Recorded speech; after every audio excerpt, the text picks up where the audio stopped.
ഈ ശരിക്കും ബിസിനസ്സിനെ ഭയങ്കര സീരിയസ് ആയിട്ട് കാണുന്നുണ്ടെങ്കിൽ മാർക്കറ്റിൽ ഇറങ്ങുമ്പോൾ ഞാൻ എപ്പോഴും പറയാറുള്ളത് എന്താ വെച്ചാൽ ഫസ്റ്റ് നമ്മളെ ഫിക്സഡ് മൈൻഡ് സെറ്റ് എടുത്ത് കളയണം എന്നുള്ളതാണ്.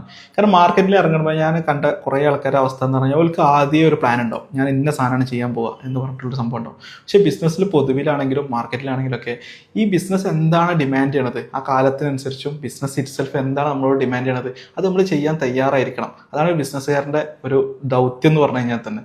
അപ്പോൾ അങ്ങനെ ഇന്നത്തെ കാലത്ത് ബിസിനസ് ഡിമാൻഡ് ചെയ്യുന്ന ഒരു കാര്യമാണ് ശരിക്കും വെബിനാർ എന്നുള്ളത്. ഈ വെബിനാറിനെ പറ്റി പറഞ്ഞ സമയത്ത് ഞാനൊരു എഡ്യൂക്കേഷണലൊന്നും അല്ലല്ലോ എന്നൊക്കെ ആൾക്കാർ ഇങ്ങനെ പറയും. പക്ഷെ വെബിനാറിന് ഇമ്പോർട്ടൻസ് കിടക്കുന്നത് എന്താ വെച്ച് കഴിഞ്ഞാൽ ഇപ്പോൾ പല ബിസിനസ് നമ്മൾ കേട്ടിട്ടില്ലേ ഇങ്ങനെ എഡ്യൂക്കേറ്റഡ് കസ്റ്റമർ എന്നൊക്കെ പറയും. കാരണം വെച്ചാൽ ആ ഒരു കസ്റ്റമർ അല്ലെങ്കിൽ ആ ഒരു ബിസിനസ്സിൽ സെയിൽ ക്ലോസ് ആവണമെങ്കിൽ അല്ലെങ്കിൽ ആ ഒരു ബിസിനസ്സിലെ പ്രൊഡക്റ്റോ അല്ലെങ്കിൽ സർവീസോ അവർക്ക് റെലവൻ്റ് ആണെങ്കിൽ നമ്മളെടുത്തു നിന്ന് അവരെന്ത് ചെയ്യണം, ഒരു ക്ലാരിറ്റി ആ കസ്റ്റമറിന് കിട്ടിയതിന് ശേഷമായിരിക്കും അത് എടുക്കുന്നുണ്ടാവുക. അങ്ങനത്തെ സിനാരിയോ ഒക്കെ ഉണ്ടാവും അല്ലേ. സെയിൽസ് ടീമിനോടൊക്കെ നമ്മൾ പറയും ആദ്യം എഡ്യൂക്കേറ്റ് ചെയ്തിട്ട് വേണം നമ്മുടെ ബിസിനസ്സിന് ക്ലോസ് ആക്കാൻ എന്നൊക്കെ നമ്മൾ പറയും. അപ്പോൾ അങ്ങനത്തെ ഒരു ടൈപ്പ് ബിസിനസ്സാണ് നിങ്ങളതെന്നുണ്ടെങ്കിൽ എന്തായാലും വെബിനാർ നിങ്ങൾ ചെക്കൗട്ട് ചെയ്യണം. കാരണം എന്താ വെച്ചാൽ വെബിനാറിൽ സംഭവിക്കണം എന്താ, ഇപ്പോൾ നോർമൽ കേസിൽ ആലോചിച്ച് നോക്കാം. നോർമൽ കേസിൽ നമ്മൾ കുറേ മാർക്കറ്റിംഗ് ചെയ്യുന്നു, കുറേ ആഡ് ചെയ്യുന്നു, കുറേ എൻക്വയറീസ് വരുന്നു.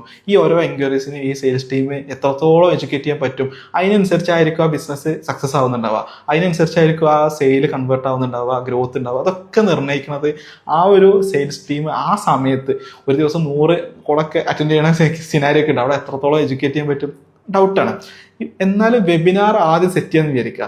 നമ്മളുടെ ബിസിനസിന്റെ ഭാഗമായിട്ട് മാർക്കറ്റിംഗ് ഭാഗമായിട്ട് ആഴ്ചയിലോ അല്ലെങ്കിൽ 2 ആഴ്ച കൂടുമ്പോഴോ മാസത്തിലൊക്കെ ഒരു വെബിനാർ എടുത്തുകൊണ്ടേ ഇരിക്കാന്ന് വിചാരിക്കുക. എന്നിട്ട് ആ വെബിനാറിൽ നിന്നും വരുന്ന എൻക്വയറീസ് എഡ്യൂക്കേറ്റഡ് ആയിട്ടുള്ള കസ്റ്റമേഴ്സാണ്, എഡ്യൂക്കേറ്റഡ് ആയിട്ടുള്ള ലീഡേഴ്സുകളാണ്. അവിടെ ഭയങ്കര ഈസിയാണ്. ആകെ നമ്മൾ ആ ഒരു ക്ലോസിംഗ് സ്കിൽസ് മാത്രം എടുത്താൽ മതി, കുറേ എഡ്യൂക്കേറ്റ് ചെയ്യാൻ നിൽക്കേണ്ട ആവശ്യമില്ല. അപ്പോൾ നമ്മുടെ ബിസിനസ്സിൽ അങ്ങനത്തെ ഒരു സിനാരിയോ ഉണ്ടെന്നുണ്ടെങ്കിൽ എന്തായാലും വെബിനാർ ചെക്കൗട്ട് ചെയ്യുക. അത്രയും എഫക്റ്റീവാണ്. നമുക്കത് നമ്മളുടെ ക്ലയൻസിലും ഭയങ്കര നമുക്ക് മനസ്സിലായ ഒരു കാര്യമാണ്.